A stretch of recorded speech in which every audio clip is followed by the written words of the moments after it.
Hello and welcome back to the Pitchsidepodcast. I'm your host, the HOD of the BSB. Like, share, comment on the YouTube version of this podcast and subscribe to the YouTube channel. Enable notifications to receive all the updates from these episodes of the podcast, which you can listen to on Spotify, Google Podcasts, or any other platform. Follow us on social media and website BSB on Twitter, Pitchsidepod on Instagram, and always join us for more on the way to our first K. Welcome to episode 142. Let's kick off recapping Saturday's action from the Premier League, of course, and the big two games, of course, in this one are the Champions League semi-finalists game, kicking off in the Selhurst Park with Crystal Palace losing against Manchester City 2-0. This was, I think, a run-of-the-mill victory for Man City on the course to officially winning and officially claiming the trophy of the Premier League. Minimalistic victory with a pretty rotated squad, of course, ahead of the Champions League second leg, a B team with Guardiola resting the big names like Diaz, Riyad Mahrez and Kevin De Bruyne, and of course playing a second string. I mean, imagine talking about Sergio Aguero, a legendary player in the Premier League, a top goal scorer for Man City's history, and someone like Gabriel Jesus and Fernandinho and all of that as second string players. That is how strong and that is how deep a squad for Pep Guardiola is at the moment. And he still shows that he has value for the club. Even leaving this season and this summer, he still has value for his age and he still has value for his playing time. He scored the opening goal in the 57th minute and Ferran Torres added the second in quick succession 2 minutes later. Of course, again, a minimalistic victory for Man City. Not even a lot of chances were created from Man City, like not realistic chances. Actually, Crystal Palace had more shots on target than them. But definitely the most important thing for them is the victory and getting closer to the Premier League title, which we all know that they would win really since about 2 months ago when they started on this unbelievably imperious run of theirs in the Premier League. Brighton and Hove Albion defeated Leeds United 2-0 and Graham Potter once again proving that he can improve his side this season, of course. Despite the fact that he didn't really dominate the game, Leeds United had a couple of good opportunities to really take the game by the scruff of the neck, but a penalty in the 14th minute gave the lead to Brighton Hove Albion, which after they regressed a little bit, they let Leeds United attack them. Leeds had, a couple of opportunities to score, they couldn't do so, and then they definitely conceded, of course, in the second half. It took them, in the 79th minute to score the second goal, but what a goal that was, by the way, if you didn't check it out. The first touch from Danny Welbeck to take the ball down from the air is just something really, really tremendous. It doesn't happen every day. I mean, Danny Welbeck, probably a lost talent, I would say, from Man United and Arsenal. Someone who could have been a better player on different circumstances, really, with different circumstances and different teams, maybe. Brighton Hove Albion, with this victory, of course, continue the improvement in their campaign. 14th with 37 points, pretty far from the relegation zone. No real worries about them in what's left of the season. While Leeds United, albeit 10th, of course, they don't have that worry from the beginning, but, they want to improve their finish, really. They want to finish in the better places. Another Champions League semi-finalists played later than the day, and it was Chelsea defeating Fulham 2-0. This was a game where Kai Havertz came good for Chelsea finally with a brace on the day. Timo Werner also had a good game in this one. Also, Tommy Tuchel decided to rotate the squad, played with not a second string really, but decided to play with a more. With the more of the subs of the first game against Real Madrid, he played with Billy Gilmour, starting, Reece James starting, Hakim Ziyech starting, Kai Havertz, who didn't have the opportunity to start against Real Madrid, did. Maybe he would start against Real Madrid in the second leg, we won't know really. We will talk about that in the preview, of course, episode. It was a good victory for Chelsea. I think a typical Thomas Tuchel victory. The minimum of effort for Chelsea. I mean, Fulham had good spells during the game, really, but Chelsea defended really, really well. Fulham couldn't make Chelsea struggle like they did in the first game at Craven Cottage, where they barely won 1-0 with Mason Mount saving them, and Fulham having a better game that time. This time it was a different thing, and Chelsea get the 3 points in the bag. Everton defeated Aston Villa, of course, later on, or lost to Aston Villa 2-1, and this was a beautiful game, by the way. This was definitely a terrific match, a terrific football match with, I mean, it was so tight and so open between the two sides, of course. Both sides having loads of chances to score, but it came down to whose defence was worse, and Everton's defence was worse, making a couple of difficult mistakes for themselves. Ollie Watkins scoring in the 13th minute, of course, and then Dominic Calvert-Lewin equalising quickly for Everton inside 19th minute, but the game seesawed since there, and both teams had loads of chances, and it came down to who was effective in their scoring opportunities. Anwar El Ghazi made it 2-1 for Aston Villa in 80 minutes time, of course, and with that they sealed the victory for themselves. It was an important victory for them as much as it is an important loss for Everton. It puts a dent in the armour of their dreams in the top 4. Faint dreams, I would say, of reaching a top 4, but definitely this result is not good at all for them. Aston Villa looking to improve, looking to have the best finish they can, which is a turnaround from the season they were having last time. Of course, by this stage of the season last year, they were really competing for relegation, and we all know what happened really in the game against Sheffield United and all of that, and the goal that was really the start of a big snowball effect, really, and that VAR catastrophe in the stadium in the Villa Park last season. But definitely this was a different time for Aston Villa, and they look to finish as best as they can. Of course, maybe they will make a late surge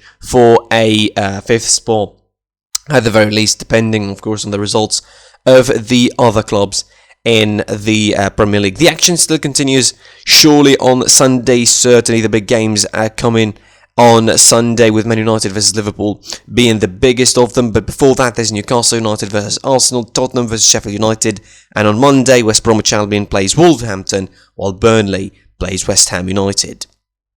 Before we carry on and, of course, talk about the La Liga, we must make a stop in Germany, as Borussia Dortmund officially made name for themselves, of course, and going through to the DFB-Pokal final by smashing Holstein Kiel 5-0. The surprise run for Holstein Kiel stops there with 5-0. Of course, it was a brilliant performance from them. 5 goals in the first half, completely imperious.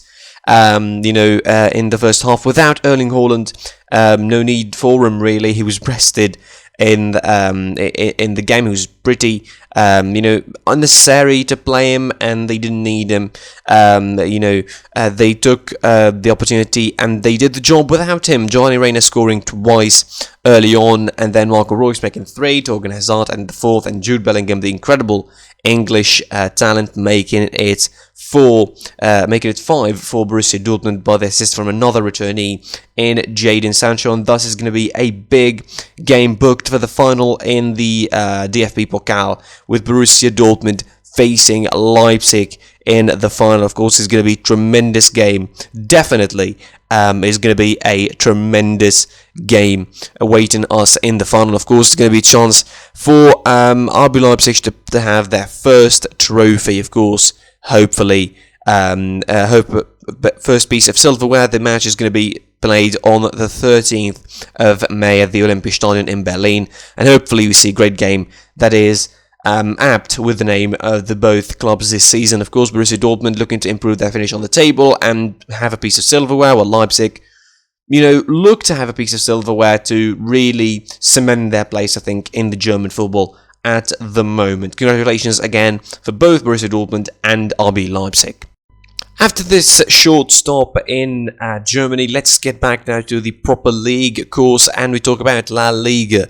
Certainly an interesting game, an interesting day in La Liga. 4 games were played, and mostly, of course, the focus is going to be on the both Madrid side. Eibar defeated Deportivo Alaves 3-0, and Huesca defeated Real Sociedad 1-0, but those are really unnecessarily unimportant games in this grand scheme of things. The focus is, as I mentioned, on the Madrid side, and early on in the day, Atletico Madrid hung on against Elche to a 1-0 lead to keep the momentum going and keep themselves on the top of the table.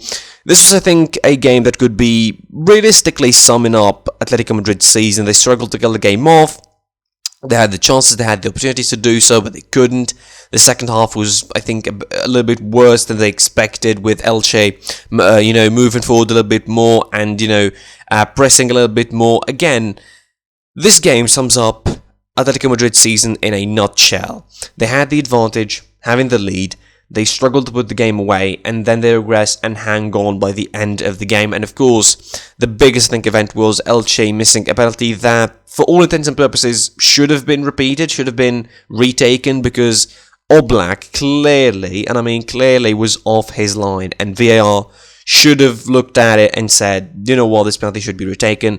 But that's not going to be the focus, really. That's not going to be the biggest decision that would be happening. Nobody's going to give two hoots about it, since Atletico Madrid won, from Atletico Madrid perspective at least, but certainly the Real Madrid and Barcelona fans, since that game interests in them at the top of the table, they're going to quick to point out the fingers that this penalty should be retaken, and probably this will be debate for days about it. I'm certainly of the opinion that they should have retaken it, but now what's happened has already happened, and the referee made his decision, and there is no way, really, that we could, just focus on this and ignore what happened in the game. But again, this game, it's a buffer for the game against Barcelona. Certainly a game where Atletico Madrid only need about the 3 points, need to care about the 3 points. All the focus and all the momentum is going to be put into the next game against Barcelona. You look at it from a perspective of Atletico Madrid, they cannot perform like this against Barcelona, because if they're going to be hanging on against Barcelona, they won't be able to do so. The fact is, their defense doesn't look as solid as it once was. Despite the fact that they're still winning games, but again, if they're going to be playing like this, they're really risking themselves in the next game. They're really risking themselves against Barcelona next week. They're risking themselves in the games that are left of the season. I mean, it's not just the game against Barcelona next week.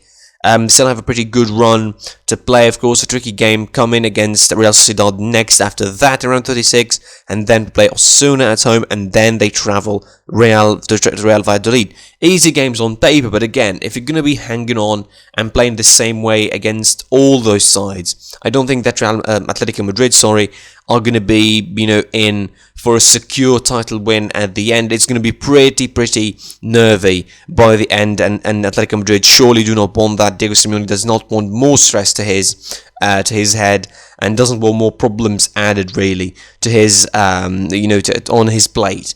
Definitely, it's a side that, had loads of advantage, had loads of momentum early on in the season. Again, we were talking about Atletico Madrid running away with La Liga, and somehow they found themselves with, just 2 points difference from Real Madrid behind them, or ahead them on the table. They find themselves chased by Barcelona. They find themselves chased by Sevilla as well. And listen, I don't want to hear this BS about how La Liga title race has been incredible this season. It hasn't. Let's be really fair about it. It hasn't. For the first half of the season, for the first 20, 23, 24 games of the season, it hasn't been that interesting. It was Atletico Madrid's fault. It was Atletico Madrid's own undoing by shooting themselves in the foot over and over again, and almost losing the top of the table spot with no return, really. But they definitely, picked themselves up, at least in these last couple of games. It started, picking up some steam, picking up some series of wins. This is the third win in a row, which is quite good for Atletico Madrid, coming off from the, a third win in a row, which is, again, quite a good transition, really, from the the games they had. Third win in a row, or third win in the last 5 at the very least for Atletico Madrid, improving their sort of fortunes. The loss against Athletic Bilbao almost threatened to have them suffer worse fate, but definitely the results for Real Madrid and Barcelona also helped as well keep them at the top of the table. They were pretty lucky as well, in the results of the other clubs, but they cannot risk themselves. Again, the most important idea is that they cannot risk themselves playing like that every game, and they cannot hang on against Barcelona. They will never hang on against Barcelona if they're going to be regressing like that after taking the lead. And again, there's no guarantees that they will take the lead. So another game, of course, another game that is a buffer before next week's big one. Real Madrid hosted Osasuna and played to a 2-0 victory in a game that they completely dominated. This was one-sided game, yet Real Madrid still struggled to play. Zinedine Zidane, I think, finally it dawned on him that he needs to rotate his side. He needs to really change the squad. And listen, I mean, I don't know how you can say that he rotated the squad or how he said he plays a B side. The squad is not deep in Real Madrid at the moment. The lack of depth, helped by the injuries. It's a depleted squad. It's a very paper-thin squad at the moment. You cannot really judge how he's playing, rotating his squad. He's trying his best, really. When you're playing Antonio Blanco as a starter for Luka Modric and Toni Kroos, you know that it's not exactly a deep squad. I mean, you need fringe players, yes, but you need fringe players who are a little bit experienced, a little bit with previous game time on their feet. You cannot really rely on someone like Antonio Blanco in the big moments. Certainly the game against Sevilla next week is going to be a big moment. I thought, despite the fact, I thought the first half was pretty bad from Real Madrid, a little bit, because playing with this overly offensive side against Osasuna, with Marco Asensio, Eden Hazard, Vinicius Jr. and Karim Benzema. I mean, I maybe understand what Zidane was thinking when he played Asensio there and not playing Vinicius there or not playing Hazard there, because Hazard cannot play on the right wing really. Marco Asensio is used more as a cover and as a ploy for Advano Odriozola. Who we all know he's still not a finished article, not really good defensively. But again, it was a struggle for Real Madrid to score. Both goals coming from Eder Militao and Casemiro, which shows again a problem in the attack for Real Madrid. And if you're going to be waiting for Eder Militao and Casemiro to score against Chelsea, that is not going to be good. This is not going to be a good sign for Real Madrid. And going forward, again, ahead of a semi-final Champions League second leg, Casemiro and Eder Militao scoring your goals against Osasuna. And the second goal, by the way, was as fluky as it comes from Casemiro. Like, it was an unintentional control, skipping the goalkeeper, misleading the goalkeeper, taking him by surprise, and rolling into the net. That's what the second goal was. Although it was well built, I give them that, from the back and front, but I don't think it was pretty. The finish was not that good. There was no finish, by the way. It was just Casemiro trying to control the ball, and it went into the net.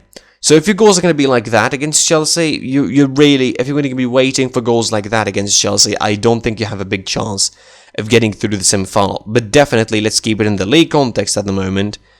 A game against Sevilla next week is going to be tough, is going to be hard.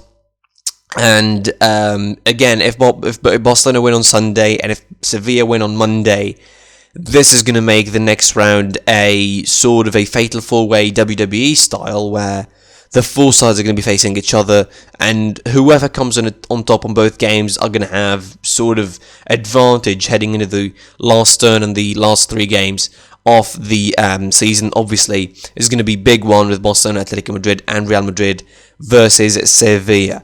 On Sunday, Real Valladolid play Real Betis, Villarreal play Getafe, Granada play Cadiz, Valencia hosts Barcelona. Big match anticipated, of course, for Barcelona to try and keep up at the top, with Sevilla left to play Athletic Bilbao on Monday to finish off the round. Wrapping up, and let's talk about some Serie A, some Italian football. Of course, 3 matches were played yesterday. Both Milan sides were in action in Serie A. Hellas Verona drawn against Spezia 1-1. Crotone, bottom of the table, met top of the table, and there was no question really who's going to be winning between the two. It was Inter Milan defeating them 2-0. It wasn't as imperious as the first game, where they defeated them 6-2 at the San Siro, but definitely this was a convincing victory from Inter, and they're marching towards the Serie A Scudetto title. There's no questions about it. It's been a good season for them, at least in Serie A, and they've been convincing. They looked really convincing doing so. They looked really convincing winning their game against Crotone, and they're on a mean run at the moment, despite the couple of draws that almost threatened to make it a little bit of a difficult spell for them, but definitely they're way past that point now. They still have a game in hand against Sassuolo, of course, to be played. They will face Roma next week and Sampdoria, and if Atalanta lose today, they're going to be crowned officially the champions. And if Atalanta lose today, they're going to be officially crowned champions. And this will be, I think, good, a good cap-in for their season. This is going to be an achievement that they will be proud of, considering that they sacrificed, in a way, they sacrificed the Champions League. They were out of that in the first round of the group stages. They went out of the cup. They couldn't make it even to the Europa League to have some other silverware to compete for. I thought maybe they would have, if they competed in the Europa League, they would have had a strong chance of being in the place of Villarreal at the very least, or Arsenal in the semi-final at the moment. But that's what happened. Antonio Conte would be happy, really. He wouldn't care.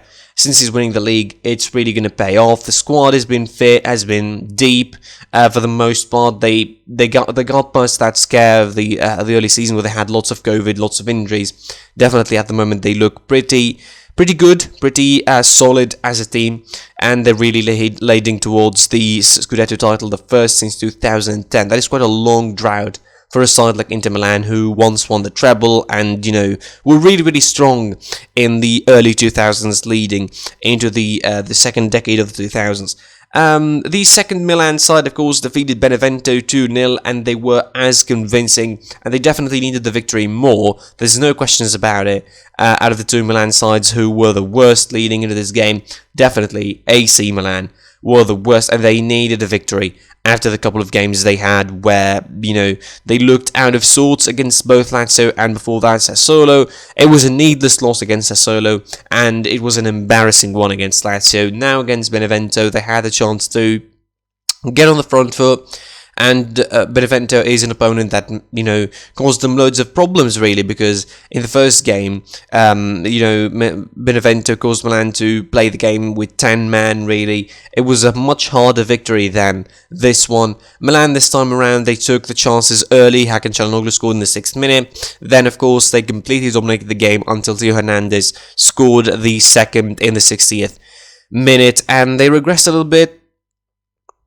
They had Benevento, and they allowed Benevento to go forward and play some front foot football. But definitely, in the end, they managed to see the game through and play to the strength. It was the return of Zlatan Ibrahimovic to the side. This is, I think, it looks in some way the first time that AC Milan play with a full strength lineup for a while. I think minus Simon Kjaer. And maybe Calabria, if you want to talk about Calabria, Simon Kjaer and Calabria, who of course both missing. Simon Kjaer and Calabria both on the bench for this one. You would say that this was a first team lineup. This was an A-stream AC Milan side in this game, and they definitely were able to pull up the victory with that side. Now they put up the second now with 69 points. And they changed their fortune, really, with the rest of the games coming today in Serie A. Certainly the big week for the teams behind them, for Atalanta, Napoli and Juventus, in the continuous tight battle for the top 4 spots in Serie A. Lazio play Genoa today, Bologna play Fiorentina, Napoli, Cagliari, Sassuolo face Atalanta, and Udinese face Juventus, and Sampdoria facing Roma. So all the sides involved in this top 4 battle play today, with 2 of them playing at the same time. Juve play later on, of course, and then Sampdoria facing Roma. Roma side that pretty much out of sorts and out of favour when it comes to this battle. They're really in like a place of their own, it looks, on the table, where they have as much chance of going up as much chance of going down. Solo are right behind them. They would really be tempted to go for a Europa League spot later on in the season. Of course, for Sassuolo, definitely will be a very intriguing game, and all intriguing games really in Serie A, and all intriguing fixtures leading into the end of the season. And looking at the run of those in the top 4, it's really, really going to be interesting. Juve face Milan next week. That's a direct clash between 2 of them. In the round 36, there will be Inter facing Roma. There will be, Sassuolo facing Juventus. That's going to be really interesting as well. The round 37, Juve, Inter. That is certainly certainly the game of the week. And then, of course, in round 38, the last round, it will be Atalanta facing Milan. And who knows by that time what's going to be the table of Serie A looking like. That's it from me for this episode. I was with HOD of the BSB. Like, share, comment on the YouTube version of this, and subscribe to the YouTube channel. Enable notifications to receive all the updates from these episodes of the podcast. Listen to them on Spotify, Google Podcasts, or any other platform. And follow social media site BSB on Twitter, Pitchsidepod on Instagram. And until next time, I will be seeing you soon. Goodbye.